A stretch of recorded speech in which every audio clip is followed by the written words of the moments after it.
contre vent et marée, le président du directoire de la compagnie ferroviaire depuis 2008 devrait aller jusqu'au bout de son mandat à la tête de la SNCF.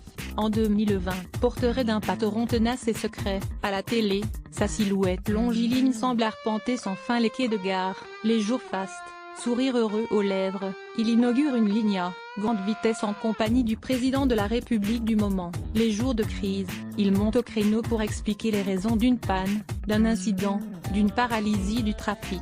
Nommé président de la compagnie ferroviaire en février 2008 par Nicolas Sarkozy, reconduit par François Hollande, Guillaume Pepy est devenu l'incarnation même de la SNCF, et son patron incontesté. Même le tragique déraillement du Paris-Limoges à Brétigny-sur-Orge, Essonne, en juillet 2013, celui d'une rame d'essai du TGV est à Écoursheim, Bas-Rhin, en novembre 2015, ou l'accident au passage à niveau de Mia, Pyrénées-Orientales, en décembre dernier, ne l'ont pas emporté dans la tourmente. Grève à la SNCF. Au-delà du statut, les vraies raisons du conflit et voilà qu'il pourrait aujourd'hui survivre à la périlleuse réforme de la SNCF, voulue par le gouvernement mais férocement contestée par les cheminots. Alors quel est ce patron hors norme, qui devrait, sauf déviation majeure, rester en poste jusqu'à 2020 ? Avec Guillaume Pepy, l'exercice du portrait n'est pas simple, tant l'homme est secret. Humainement, c'est un mystère, confie à France Info un excellent connaisseur, le journaliste Gilles Monsard, directeur de la lettre spécialisée sur les mobilités, Mobilettre. Très peu de gens savent qui il est, ses ressorts intimes sont très compliqués, il est insaisissable. Aux médias, le patron de la SNCF n'a livré en pâture que sa passion pour la chanson française populaire. Joe Dassin, France Gall, Charles Aznavour, Jean Ferrat, et pour le vélo, qu'il pratique en salle à Paris, ou le week-end, dans le sud de la France, autour du Ventoux, relate l'Op.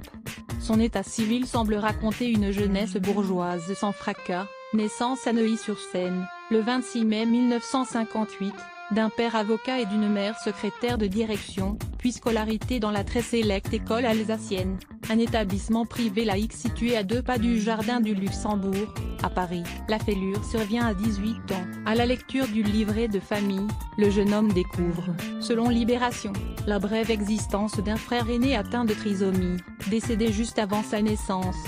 Au moment où mon frère est mort, ils en ont fait un autre, moi. Guillaume Pepy à Libération en 2002. 6 semaines s'ensuivent 5 ans de psychanalyse, qui n'entrave pas ses études. À demi à l'ENA, dont il sort parmi les premiers, il choisit le Conseil d'État. C'est justement au Palais Royal que Guillaume Pepy rencontre son futur compagnon, Richard Descoings. Prélude à une longue liaison, ce coup de foudre sera projeté en pleine lumière par Ricci, édition Grasset, 2015, l'ouvrage que la journaliste du Monde Raphaël Baquet a consacré au charismatique patron de Sciences Po décédé en 2012.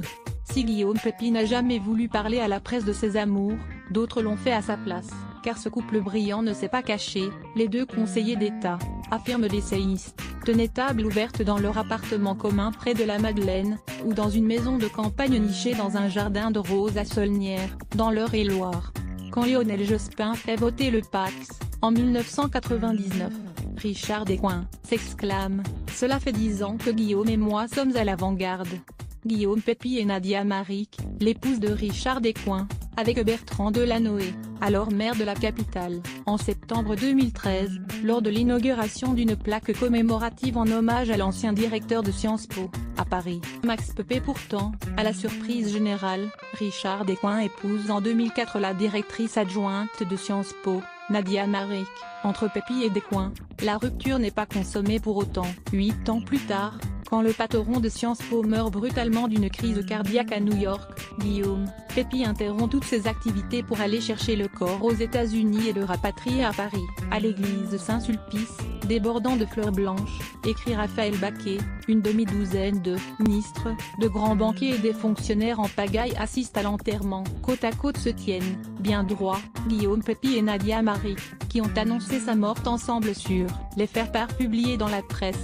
Du siècle à l'Institut Montaigne, il est de tous les cercles influents, il a des amis partout, et l'Obs suggère que ce réseau l'a aidé à se maintenir à son poste en 2013 après la catastrophe de Brétigny et son lourd bilan. 7 morts, 250 blessés, même si Pépi, à sa décharge, n'avait pas à l'époque la responsabilité du réseau ferré. Si la très chic école alsacienne lui a ouvert, dès l'enfance, les portes de l'establishment, qui inscrit volontiers ses rejetons, Guillaume Pépi a surtout étoffé son carnet d'adresses à l'ENA et au Conseil d'État. Contacté par France Info, un de ses anciens condisciples de la promotion Louise Michel, Jean-Michel Severino, se souvient des aptitudes sociales de son camarade. En ce début des années 1980, à son côté extrêmement intelligent, fréquent dans les grandes écoles, il joignait une personnalité avec beaucoup d'empathie, dans le bon sens du terme, avec le sens du dialogue, attentif. Guillaume Pépi